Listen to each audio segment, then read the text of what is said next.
atas santriwatinya. Seorang pengasuh ponpes di Jember dilaporkan istrinya sendiri ke polisi. Sang istri geram lantaran mendapat pengakuan langsung dari korban terkait aksi pencabulan yang dialaminya. Saudara, polisi tetapkan 2 tersangka kejahatan seksual terhadap 3 orang santriwati di sebuah pondok pesantren di Kabupaten Bekasi, Jawa Barat. Kedua tersangka merupakan guru ngaji dan pemilik pondok pesantren. Korban pelecehan seksual terhadap anak di bawah umur yang juga dilakukan guru mengaji di Kabupaten Bogor, Jakarta Selatan terus bertambah. Saat ini jumlah korban mencapai 26 orang. Modus sucikan rahim agar keturunan soleh, 20 santriwati dicabuli pemimpin ponpes. Lembaga Perlindungan Anak Kota Mataram mengungkap dugaan kekerasan seksual yang dilakukan oleh seorang pimpinan Yayasan Pondok Pesantren di Lombok Barat yang menyebut hingga saat ini telah mengantongi 20 nama terduga korban. Mereka kini dalam penanganan Unit Perlindungan Perempuan dan Anak, Satuan Reserse Kriminal Polresta Mataram. Joko menambahkan, sebagian besar korban merupakan alumni pesantren. Mereka berani bersuara setelah terinspirasi dari film Bid'ah dari Malaysia yang sempat viral. Assalamualaikum warahmatullahi wabarakatuh. Halo semuanya, pada kesempatan kali ini saya akan menyampaikan materi tentang problem sosial yang terjadi di lembaga pendidikan Islam, khususnya yang berkaitan dengan pesantren dan perguruan tinggi Islam. Ketika mendengar pendidikan Islam, mungkin yang terbayang di benak kita adalah tempat yang penuh dengan nilai-nilai keagamaan, pembentukan akhlak, serta lingkungan yang aman dan nyaman untuk menuntut ilmu.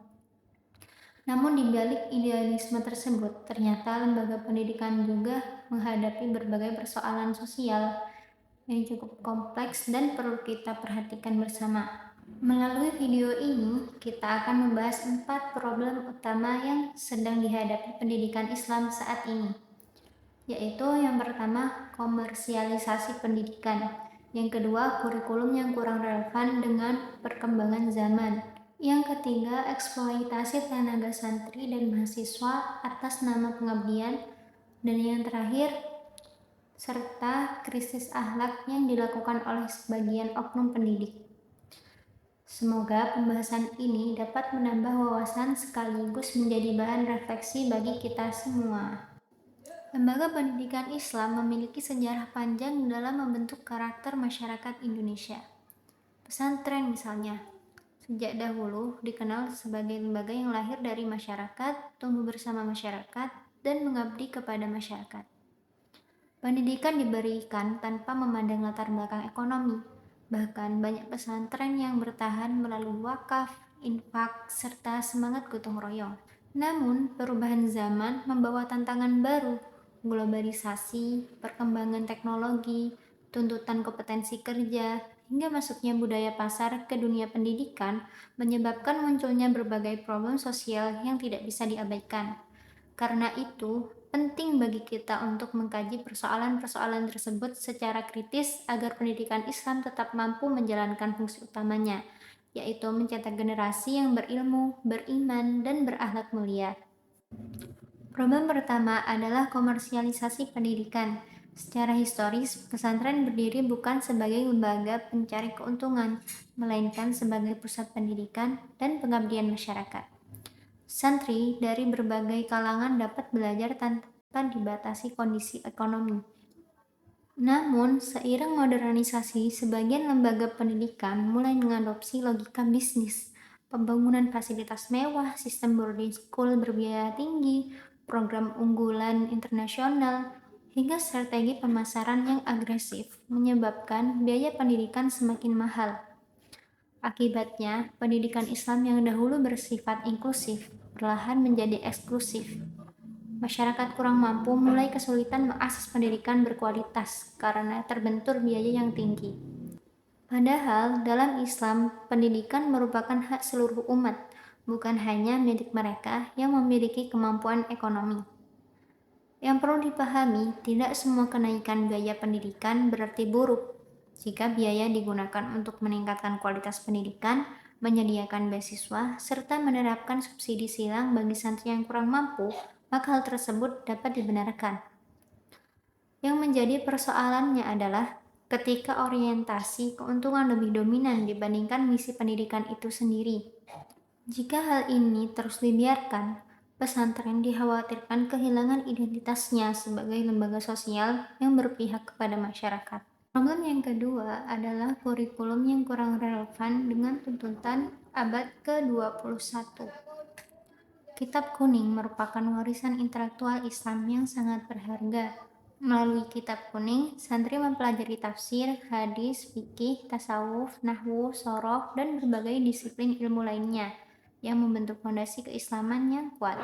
Namun, di sisi lain, dunia saat ini menuntut kemampuan baru. Peserta didik dituntut memiliki kemampuan berpikir kritis, berkomunikasi dengan baik, mampu bekerja sama, kreatif, serta memiliki literasi digital. Sayangnya, metode pembelajaran tradisional yang cenderung satu arah dan berfokus pada hafalan terkadang belum mampu mengembangkan kemampuan tersebut secara optimal. Karena itu, pembaruan kurikulum perlu dilakukan, tetapi perlu ditekankan bahwa pembaruan bukan berarti menghapus tradisi, justru yang dibutuhkan adalah keseimbangan antara menjaga keyakinan intelektual Islam dengan mengembangkan kompetensi yang dibutuhkan di era modern saat ini.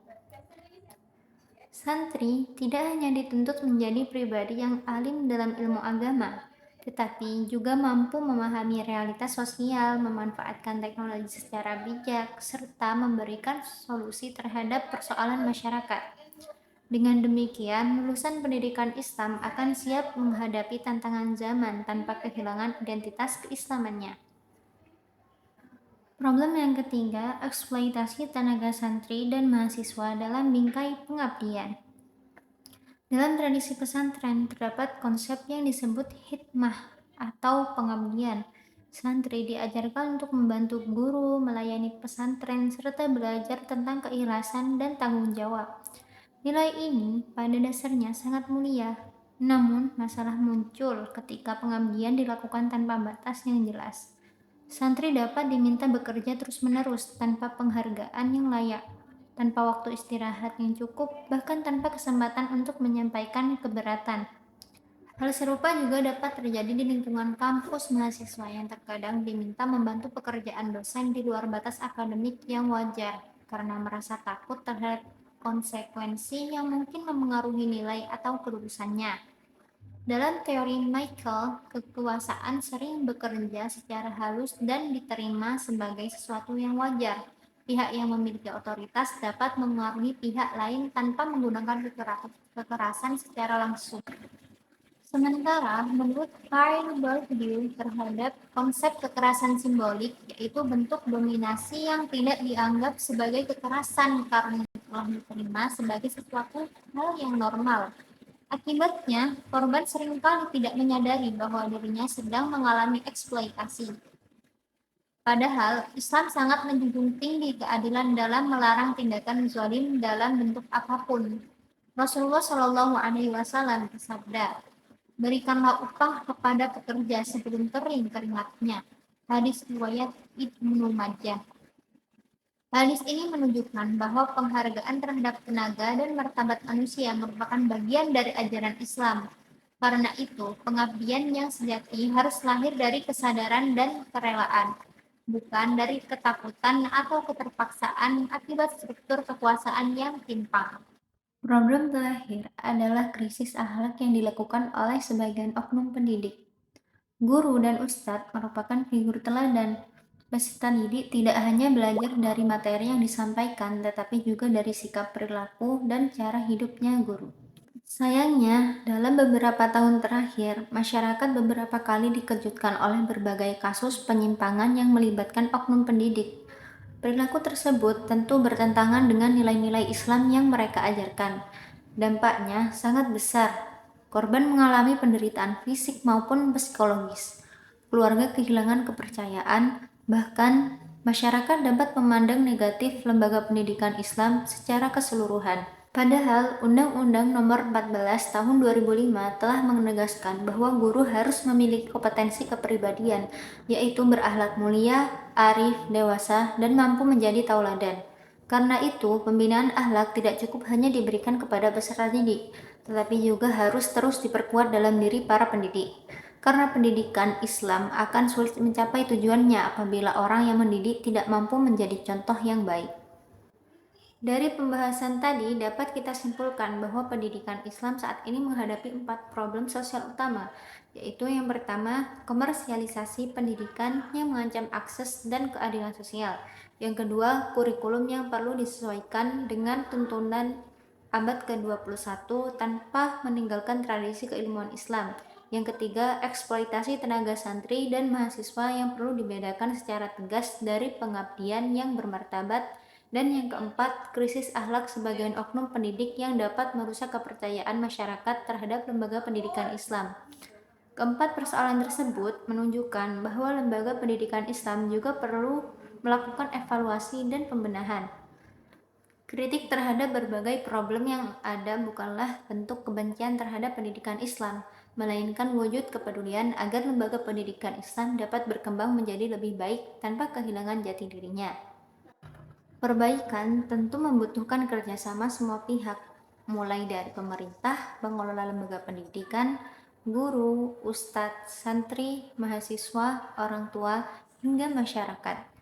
Setiap pihak memiliki tanggung jawab untuk menciptakan lingkungan pendidikan yang aman, adil, inklusif, dan menjunjung tinggi nilai-nilai kemanusiaan serta ajaran Islam.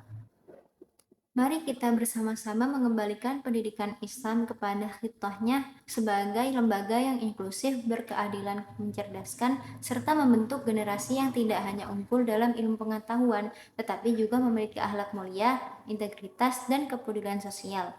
Dengan demikian, pendidikan Islam akan tetap relevan di tengah perubahan zaman dan mampu menjadi harapan dalam mencetak generasi penerus bangsa yang beriman, berilmu, dan berkarakter. Terima kasih atas perhatian kalian semua. Semoga materi yang telah disampaikan dapat menambah wawasan menjadi bahan refleksi bagi kita bersama, serta mendorong kita untuk terus berkontribusi dalam mewujudkan pendidikan Islam yang lebih baik di masa depan.